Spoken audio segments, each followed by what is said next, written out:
Alright, it is Sunday, November 22nd, 2020 at 10:43 p.m. Let's take a look at these headlines. Extremely dangerous tropical cyclone Gati rapidly intensifies before making historic landfall in Somalia.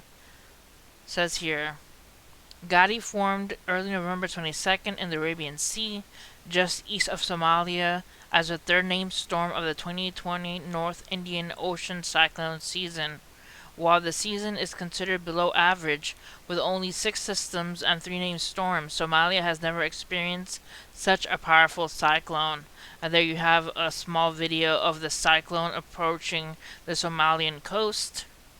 It says on November 22nd, the center of tropical storm Cyclone Gati was located approximately 235 miles east-southeast of Bosaso, according to the Joint Typhoon Warning Center.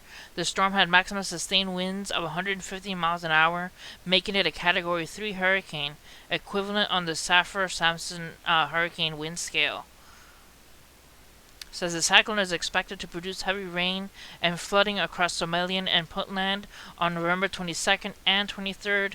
The potentially worst affected areas include Mandog, Nugal, and Bari in Puntland, and Sangag in Somaliland. The coast is particularly concerned as the system makes landfall. Gadi has the potential to drop more rainfall than the region experiences in the entire year. So a lot of rain heading in for Somalia because of Tropical Cyclone Gati. Alright, next. State of emergency in the Russian Far East after destructive unseasonal ice storm collapses all key infrastructure systems. Several people froze to death and over 150,000 were left without electricity, water, heating in the Russian Far East after a destructive unseasonal ice storm hit the region on November 18, 2020. The chief regional meteorologist said wires and trees were encrusted with up to 1.2 centimeters or 0.5 inches of ice, an occurrence not seen in 30 years.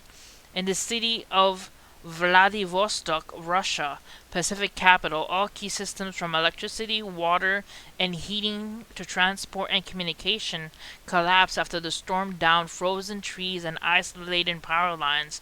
Temporary accommodation centers were opened for residents on November 19th, with snow and strong winds continuing into November 20th. The destruction is widespread and the electricity may not be restored to some homes for several days, local authorities said. Look how thick the ice is on these cars. Look at that. Just frozen. The wheels, everything frozen. It says Boris Cuba, the chief of the Regional Meteorological Service, said the situation has been aggravated by strong gale wind that breaks everything. Kubai said the ice storm was a result of a clash between 2 storms. Wires and trees were encrusted with up to 0.5 inches of ice, an occurrence not seen in 30 years. So pray for the people of Russia having to go through this ice storm. Alright, next. Rest in peace, Arecibo Observatory's alien hunting telescope.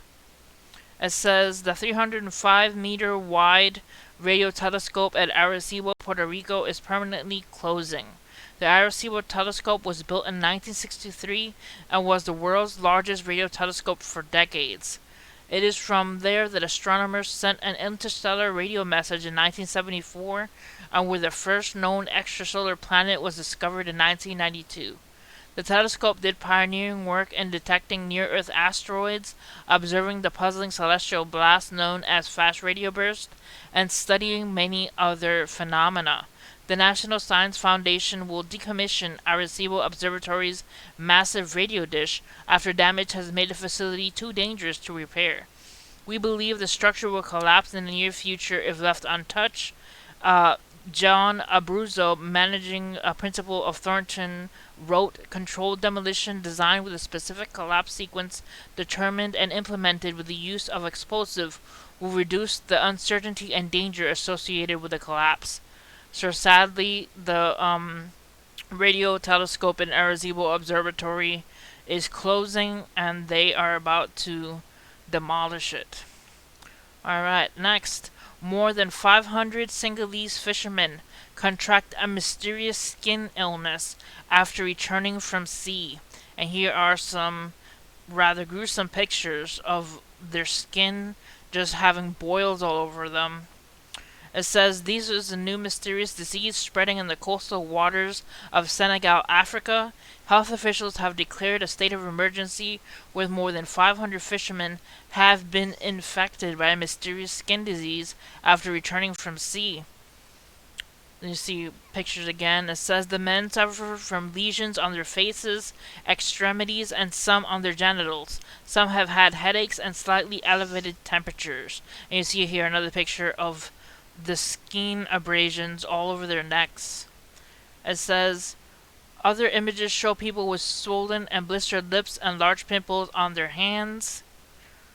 It is thought that the illness was contracted while away at sea. The first known case is thought to have been a 20-year-old in the 17th of November. 2 days later, a massive die-off was reported in the same waters. Could there be a link? A massive die-off of fish. It says, and of course, Paradise Beaches looks more like a garbage dump than anything else in the area. Their beaches look like they have a whole bunch of garbage dumped on them. It says, meanwhile, health officials have banned going on sea until they have found the cause of the condition. This is expected to last several days. First results have shown that the disease is not viral. The ill fishermen are not receiving medical treatment. More information about this new disease affecting fishermen in Senegal and is on Independent and Strange Sounds by Steve Quayle. Alright, so I'll leave a link for this article if you guys want to look more into this mysterious disease happening in Senegal, but that is pretty gruesome. Alright, finally, Florida man saves his puppy dragged into a pond by alligator. Instinct just took over and the adrenaline kicked in, said Richard Wilbanks, who jumped up from his backyard chair for the rescue. It says here, a Florida man is drawing praise for valiantly saving his puppy from the jaws of an alligator. Richard Wilbanks, 74, was just enjoying the sun when he heard his new puppy Gunner crying. An alligator in the backyard pond at his Lee County home had grabbed the dog and pulled it into the water. Wilbanks, an avid hunter, reacted quickly, jumping into the pond, grabbing the small alligator, and pulling its jaws open. So Gunner, a 3-month-old Cavalier King Charles Spaniel, could escape. Surveillance video of the rescue shows it was just a shock. It happened so fast, Wilbanks told NBC. Instincts just took over and adrenaline kicked in and I just went right into the water after the gator and Gunner. Wilbanks, whom NBC News was unable to reach on Sunday, told that he only got a few cuts from the rescue and that the puppy is okay. He said the dog and him were covered in blood. His wife said, describing the moment she realized her husband had wrestled the small gator. Alright, so thank goodness that puppy is alright, but this man just jumped right into the pond and opened the gator's jaws and released his dog. That is one spooky rescue. I wouldn't jump into a lake to, regularly just go in. Just imagine having to go rescue your dog and fight a gator. Alright guys, that's it for this video. Hit like and subscribe for more news, and see you guys next time. God bless.